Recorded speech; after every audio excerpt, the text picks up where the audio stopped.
Hi, it's Kevin Labates here on a lovely, wet, rainy Finnish morning. Today I thought I would talk a bit about the transaction fees and transactions and the mempool in the Bitcoin blockchain system through the use of an analogy.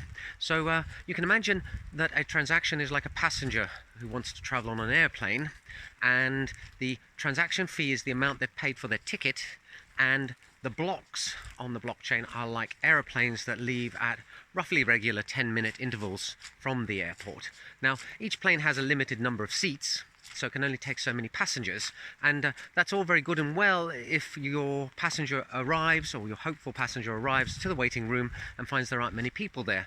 Then the next plane that leaves will have them on board, and it's all very good, and in fact that means that the ticket price that you pay can be very low. They just want to get people on the plane and fly them off.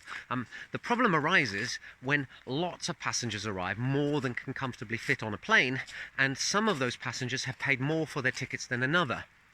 Then the plane operator will select the passengers who've paid the most for their ticket, because they get the money when the passenger flies off. And so it's financially sensible for them to pick the ones who've paid the most. And this is particularly tricky if you as a passenger notice that the waiting room is fairly empty, so you buy a ticket at a very, very low price, and as you walk into the waiting room, suddenly a horde of people arrive who have paid much, much more for their tickets. You keep getting bumped to the back of the queue, and if more people arrive and start flying off on the planes with their more expensive tickets, you can end up stuck in the airport waiting lounge for hours or even days before you finally get to fly out. So this is analogous to what is happening in the Bitcoin system. The transaction is like the passenger, the transaction fee is like the amount you paid for your ticket, and the waiting room in the Bitcoin world is called the mempool.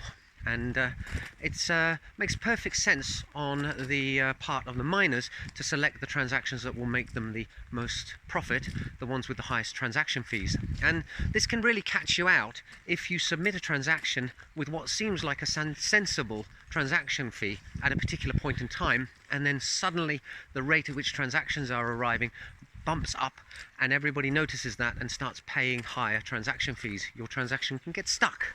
And there are a number of ways around it, but in general the simplest one is just to sit and wait, and either in a few days your transaction will finally manage to get crammed in to a block at some point, or I think it's after a week they're considered invalid. Then you can resubmit it again with a new higher transaction fee. So I hope that clarified a few things about how transactions in Bitcoin work under the hood. Hope you found it interesting. See you in the next video soon. Bye for now.